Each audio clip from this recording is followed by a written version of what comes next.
What's your reaction to Boris Johnson resigning and the way in which he's done it? Well, it shows further contempt for Parliament, doesn't it? As you just read out from the Privileges Committee.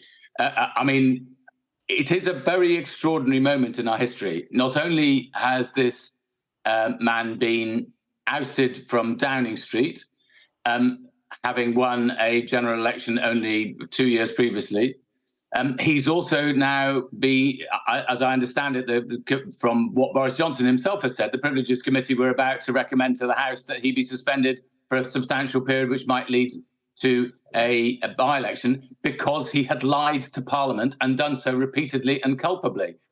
And that is a very extraordinary moment for us. It's very difficult to bring a minister to book for lying to Parliament. We've found this with other ministers as well recently, including Suella Braverman and Rishi Sunak.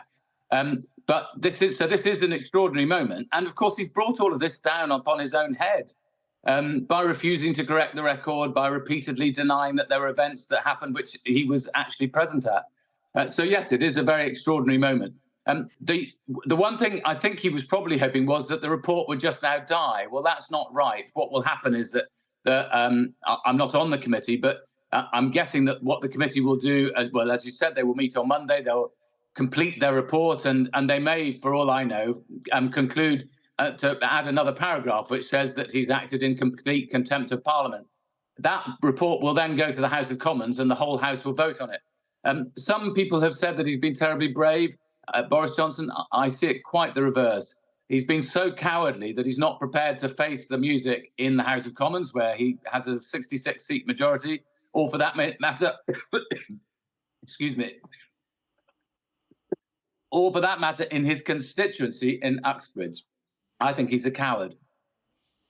And he does maintain his innocence, as you say. He vigorously defends himself, says that the committee hasn't produced a shred of evidence. And some of the language towards the committee is pretty strong from him, isn't it? That he calls it a witch hunt, a kangaroo court. He talks about the report being riddled with inaccuracies, reeking of prejudice. He talks about an absurd and unjust process, and a political hit job as well, and criticism in particular for its chair, Harriet Harman. We've had this response from the Privileges Committee. What do you sense the mood will be amongst them?